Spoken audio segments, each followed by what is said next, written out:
नहीं नहीं नहीं, कोई भी शुभ काम नहीं हो पाएगा अभी 6 जुलाई से लेकर के 1 नवंबर के आसपास तक। क्यों? क्योंकि देव सोने वाले हैं ना। कई बार आपने लोगों को ये कहते हुए सुना होगा कि देव सो रहे हैं, देव उठ रहे हैं। तो क्या होता है देवों का सोना और उठना? असल में सावन महीने के पहले आषाढ़ महीने की शुक्ल पक्ष की 11 पर एकादशी पर जो तिथि होती है उसे देव शयनी एकादशी कहते हैं, और कहते हैं कि भगवान विष्णु इस दिन से 4 महीने के लिए योग निद्रा में चले जाते हैं। असल में कहाँ जाते हैं वो?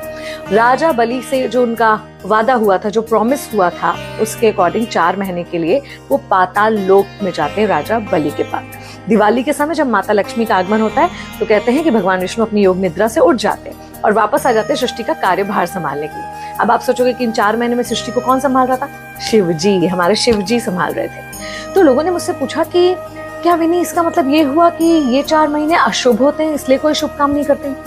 तो मैंने सोचा अशुभ कैसे हो सकते हैं? अशुभ तो हो ही नहीं सकते क्योंकि इतने सारे शुभ दिन तो इन्हीं 4 महीनों में आते हैं। अभी सावन का महीना आएगा, शिव जी का महीना, इतना पावन महीना, उसके बाद रक्षाबंधन का त्योहार आएगा, जन्माष्टमी आएगी, इसी बीच में गणेश जी आएंगे, फिर नवरात्रि आएंगी, दिवाली भी आ जाएगी। सब कुछ इन 4 महीनों में ही तो होता है, तो अशुभ तो ये समय नहीं हो सकता ना।